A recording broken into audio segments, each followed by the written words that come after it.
TB को अब से करीब 25 वर्ष पूर्व विश्व स्वास्थ्य संगठन द्वारा इमरजेंसी घोषित किया गया था। तब से लेकर के अलग अलग देशों में टीबी की रोकथाम के लिए अलग अलग तरह के प्रयास किए गए हैं। निश्चित तौर पर हम सभी ने एक काफी लंबा रास्ता तय किया है। टीबी की रोकथाम के लिए व्यापक स्तर पर काम किया है, लेकिन एक ग्राउंड रियलिटी ये भी है कि टीबी को रोकने में हम अब भी पूरी तरह सफल नहीं हो पाए हैं। फ्रेंड्स, मेरा मानना है कि जब कोई कार्य 10 साल 20 साल से किया जा रहा है और उसके नतीजे वैसे नहीं आते हैं जैसी की अपेक्षा की गई थी, तो हमें अपनी अप्रोच बदलकर देखना अनिवार्य हो जाता है। जिस तरह से कार्य किया जा रहा है, जिस तरह की योजनाओं को लागू किया गया है, जमीन पर जिन तरह से काम हो रहा है, उसे बहुत व्यापक तरीके से एनालाइज करने की समय की मांग है। जब आप गंभीरता से पुरानी प्रक्रियाओं को एनालाइज करते हैं, तभी नई अप्रोच का रास्ता खुलता है।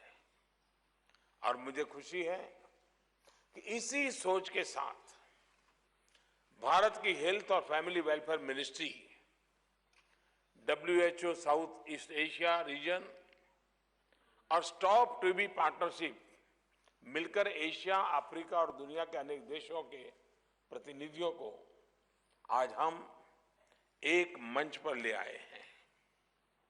इसी साल सितंबर में यूनाइटेड नेशंस में जनरल असेंबली की महत्वपूर्ण बैठक भी होने जा रही है।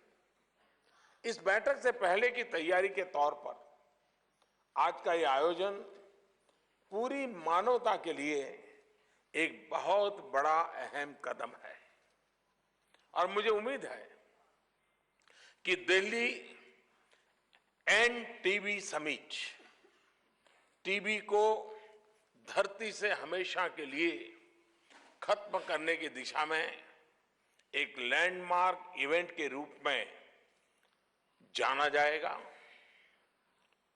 साथियों, अभी हाल ही में इसी दिशा में भारत की एक और पहल को 1 वर्ष पूर्ण हुआ है।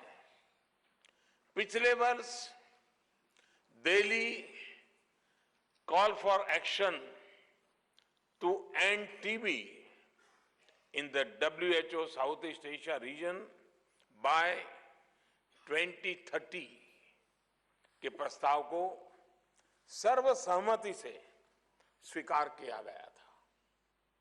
इस प्रस्ताव के बाद शुरू हुई प्रक्रियाएं साउथ ईस्ट एशिया रीजन में टीबी को समाप्त करने की दिशा में एक बहुत सकारात्मक पहल के तौर पर सामने आ रही है।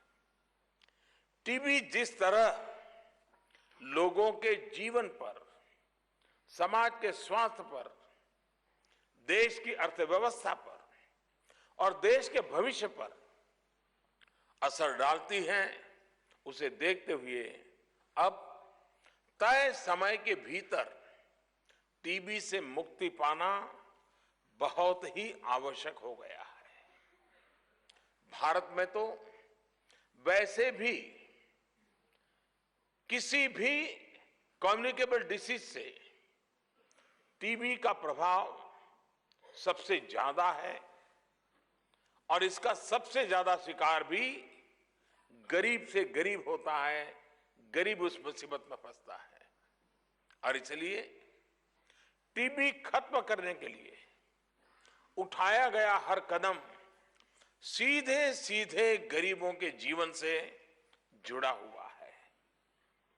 साथियों, दुनिया भर में टीबी को खत्म करने के लिए वर्ष 2030 तक का समय तय किया गया है, लेकिन मैं आज इस मंच से एक घोषणा कर रहा हूं कि भारत ने वर्ष 2030 से 5 साल और पहले यानी 2025 तक टीबी को खत्म करने का लक्ष्य अपने तय किया है।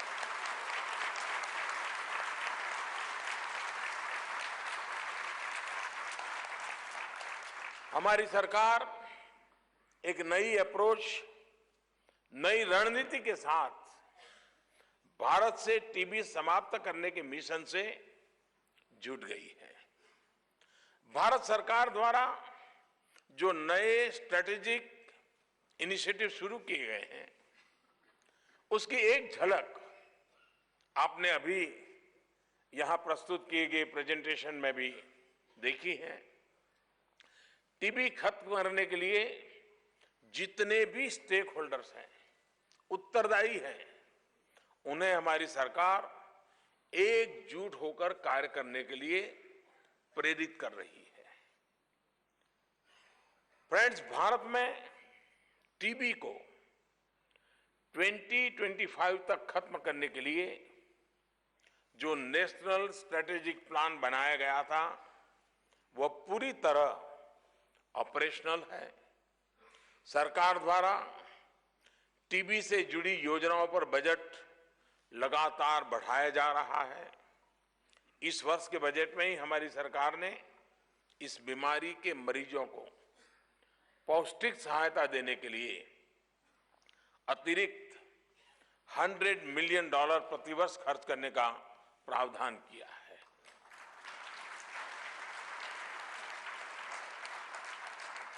मरीजों को न्यूट्रिशनल सपोर्ट खरीदने में दिक्कत ना हो, इसके लिए उनके बैंक अकाउंट में सरकार की तरफ से सीधे आर्थिक सहायता ट्रांसफर की जा रही है।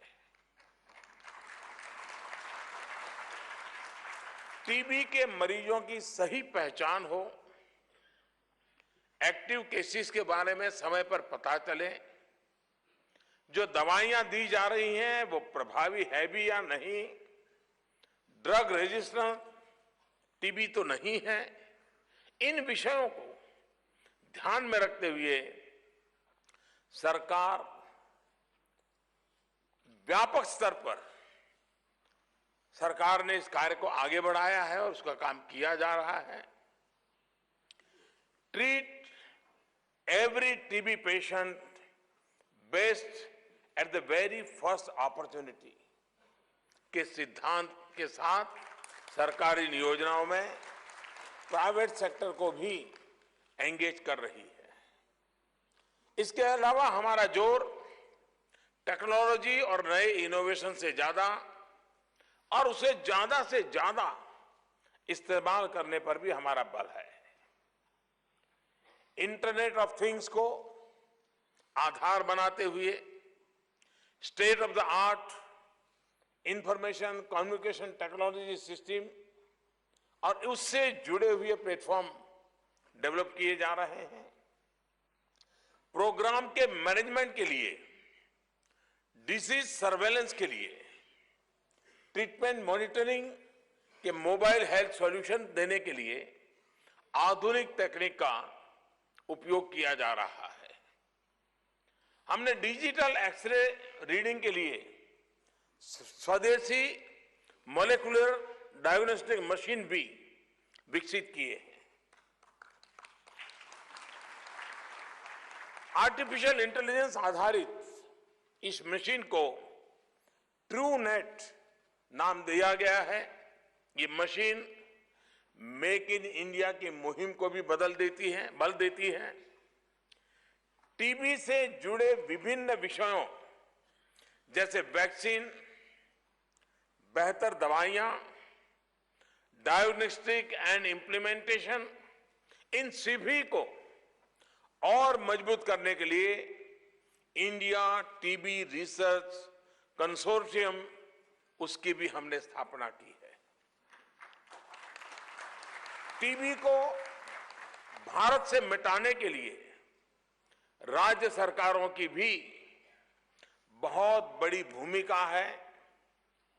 कोऑपरेटिव फेडरलिज्म की भावना को मजबूत करते हुए इस मिशन में राज्य सरकारों को अपने साथ लेकर चलने के लिए मैंने खुद देश के सभी मुख्यमंत्रियों को चिट्ठी लिखकर इस अभियान से जुड़ने का आग्रह किया है।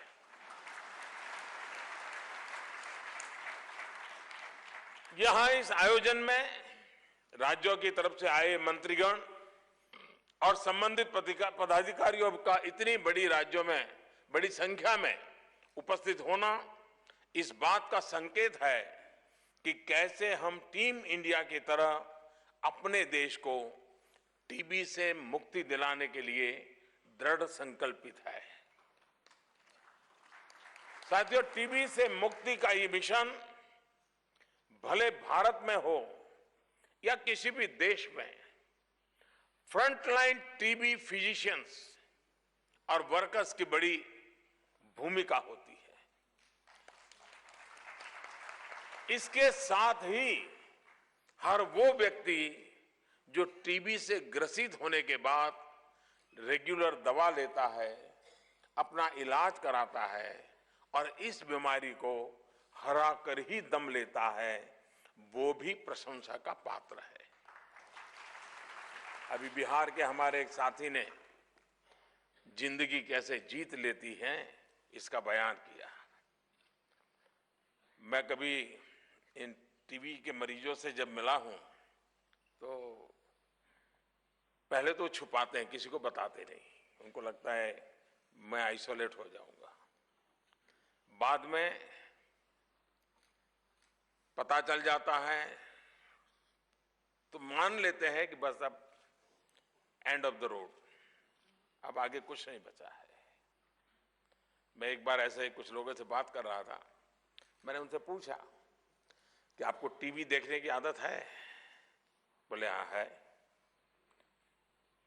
डेली देखते हैं? हाँ बोले डेली देखते हैं। छुट्टी के दिन ज्यादा देखते हैं, वैसे भी एक आध घंटा तो टीवी के सामने चला जाता है। मैंने कहा टीवी देखने की आदत छूट सकती है क्या? तो बोले बहुत मुश्किल है। मैंने कहा टीवी से छुटकारा मुश्किल है, टीवी से छुटकारा सरल है।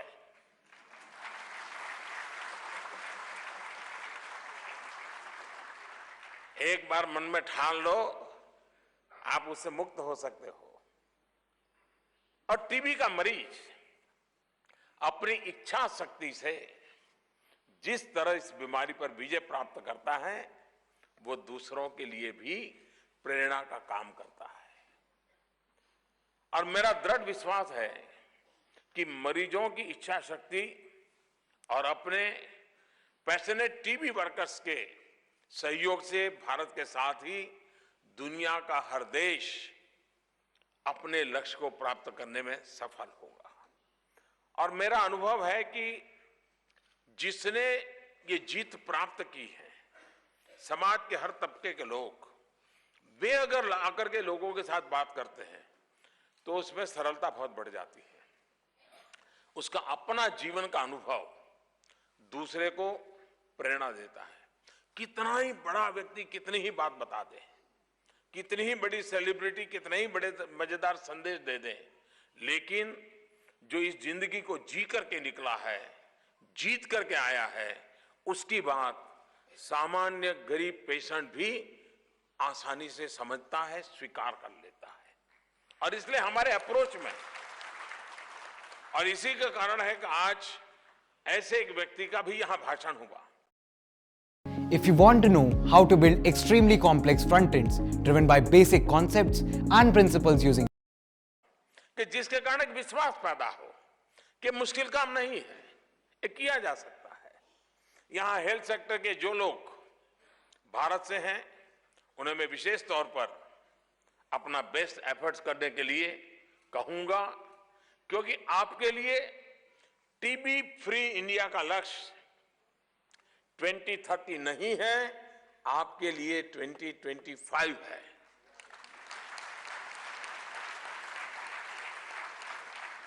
सही रणनीति के साथ सही तरीके से ग्राउंड पर हम नीतियों को लागू करते चलेंगे तो इस लक्ष्य को प्राप्त करने में हमें कोई नहीं रोक पाएगा।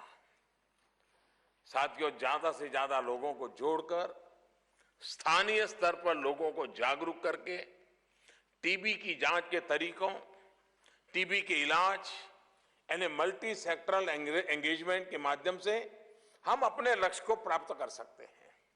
और इसके लिए सरकार और प्रशासन के हर स्तर, पंचायत, म्युनिसिपैलिटी, जिला प्रशासन, राज्य सरकार, सभी को अपने अपने स्तर पर टीबी फ्री गांव, TB free panchayat, TB free जिला या टीबी फ्री राज्य बनाने के लिए अपनी पूरी शक्ति लगा देनी होगी। फ्रेंड, भारत को 2025 तक टीबी से मुक्त करने का लक्ष्य कुछ लोगों को मुश्किल भले लग रहा हो, लेकिन ये असंभव नहीं है। पिछले 4 साल से जिस तरह हमारी सरकार नई अप्रोच के साथ काम कर रही है, उससे इस लक्ष्य को प्राप्त किया जा सकता है, ये मेरा पूरा विश्वास है और मेरा इस टीम पर भरोसा है।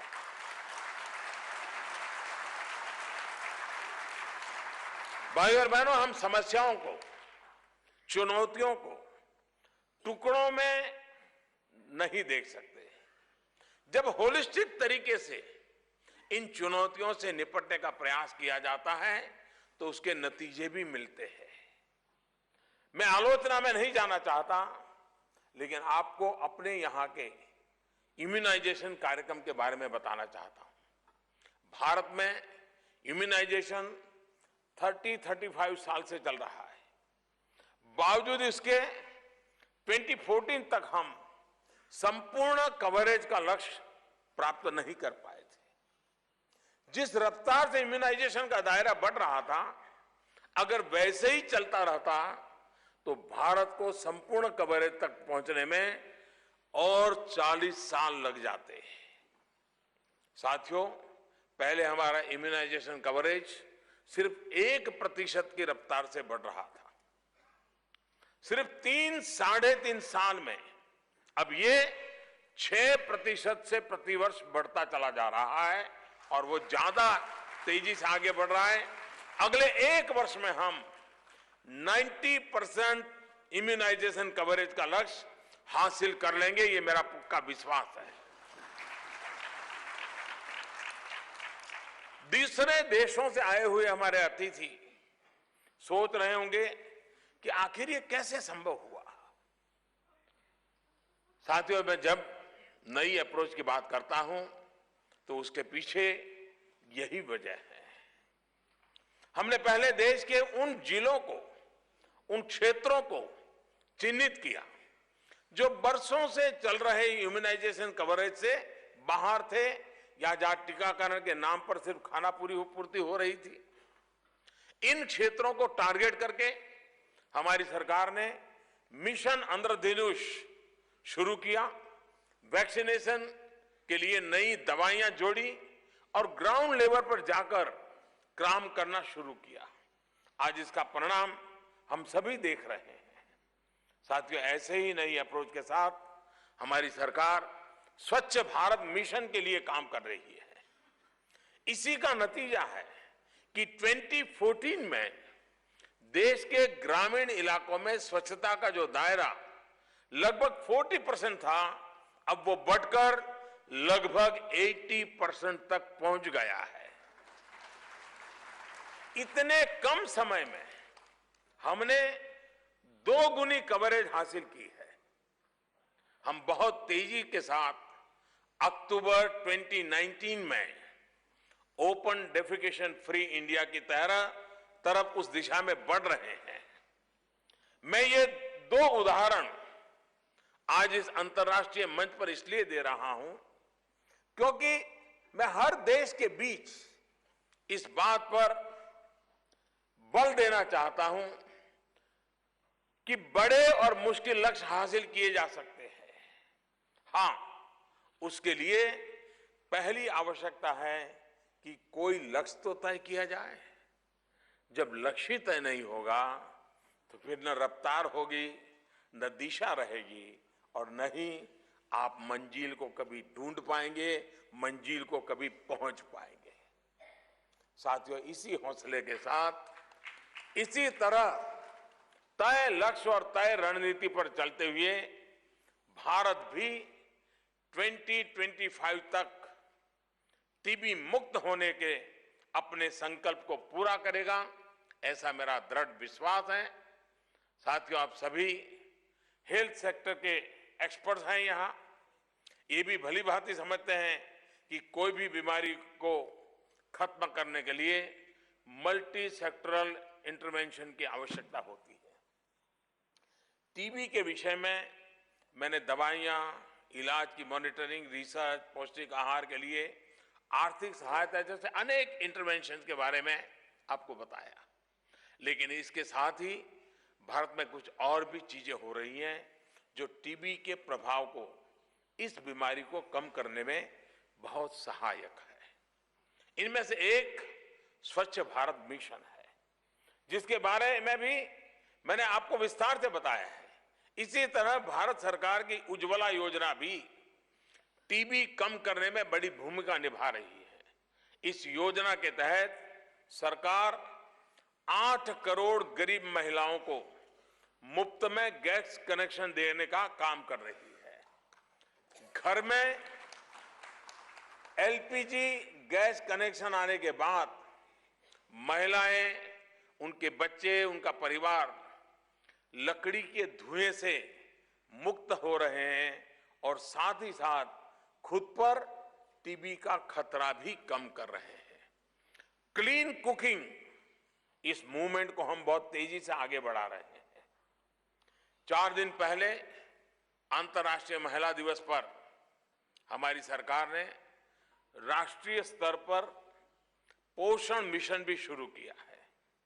इस मिशन का मकसद सिर्फ लोगों को पौष्टिक भोजन देना ही नहीं है। हमारा लक्ष्य वो इकोसिस्टम तैयार करना है जिसमें कुपोषण की संभावना कम से Dave, you are so lucky, my man. You see, last some few years, से कम हो। साथियों, इस साल के बजट में भारत ने दुनिया की सबसे बड़ी हेल्थ एश्योरेंस स्कीम भी शुरू करने का ऐलान किया है। ये योजना है आयुष्मान भारत। हमारे मंत्री जी ने उसका विस्तार से बताया है। लॉन्ग लिव इंडिया, इसके माध्यम से हमारी सरकार देश में primary, secondary and tertiary care system को और मजबूत करने का काम करेगी। सरकार द्वारा देश भर में 1.5 lakh health and wellness centres की स्थापना की जा रही है। ये wellness centre primary health care का काम कर रहे हैं, जहां पर डायग्नोस्टिक सर्विसेज भी होंगी और लोगों को सस्ती दवाइयां भी उपलब्ध कराई जाएगी। इसके अलावा 10 करोड़ गरीब परिवारों को गंभीर बीमारियों के इलाज के लिए 5 लाख रुपया प्रतिवर्ष का हेल्थ एश्योरेंस भी दिया जाएगा। फ्रेंड्स, हमारा भारतीय दर्शन और भारतीय पुरातन विज्ञान स्वास्थ्य को लेकर हमेशा बहुत स्पष्ट रहा है। हमारे यहां कहा गया है, सर्वे भवन्तु सुखिनः, सर्वे सन्तु निरामया, सर्वे भद्राणि पश्यन्तु मा कश्चित् दुख भाग भवेत्। यानी may all become happy, may all be free from illness, may all see what is auspicious, may no one suffer. इसी दर्शन की वजह से भारत भूमि पर आयुर्वेद और योग जैसी वैज्ञानिक पद्धतियों का जन्म हुआ, जो आज पूरे विश्व में विस्तार हो रहा है। सैकड़ों वर्षों से ये भारतीय जनमानस में रचा बसा हुआ है कि क्यूरेटिव, प्रोमोटिव और प्रिवेंटिव हेल्थ केयर के इन तरीकों से को अब अंतर्राष्ट्रीय मान्यता मिल रही है। हमारी सरकार भी पुरातन भारतीय पद्धतियों और आधुनिक चिकित्सा पद्धतियों को साथ लेकर के चल रही है। मैं स्वास्थ्य मंत्रालय से आज ये भी आग्रह करूंगा कि टीबी के निदान में आयुर्वेद के योगदान को लेकर रिसर्च का दायरा बढ़ाया जाए और उसके जो भी नतीजे आए वो हमारे साथी देशों से भी साझा किया जाए। सबका साथ सबका विकास, इस मंत्र को लेकर हम जब काम कर रहे तब क्षेत्रीय सीमाओं में ये हमारा मंत्र बंधा हुआ नहीं है। टीबी फ्री वर्ल्ड बनाने के लिए भारत हर देश के साथ कंधे से कंधा मिलाकर चलने के लिए सहर्ष तैयार है। टीबी से लड़ाई में जिन भी देशों को फर्स्ट लाइन ड्रग्स, कमोडिटीज और टेक्निकल सपोर्ट की जरूरत होगी, हम पूरी तत्परता के साथ उस देश का साथ देंगे।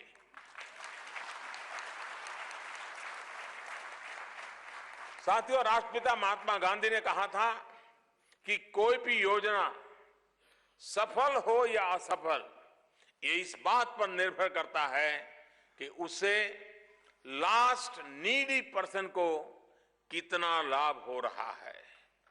हमारी सरकार इस बात के लिए प्रतिबद्ध है कि हमारी योजनाएं उस लास्ट नीडी पर्सन तक पहुंचे और उसकी ईज ऑफ लिविंग बढ़ाएं। आज इस अवसर पर मैं हर व्यक्ति, हर सरकार, हर संस्था, सिविल सोसाइटी से जुड़े हर प्रतिनिधि से भी ये संकल्प लेने के लिए आग्रह करता हूं कि वो टीबी के उस लास्ट पर्सन तक पहुंचने में, टीबी फ्री इंडिया बनाने में सक्रिय भूमिका निभाएं। टीबी फ्री इंडिया का संकल्प टीबी फ्री वर्ल्ड के संकल्प को भी पूरा करने में सहयोग करेगा। इस बड़े लक्ष्य के लिए बहुत बहुत शुभकामनाएं देता हूं। साथ में अपनी बात समाप्त करता हूं। बहुत बहुत धन्यवाद।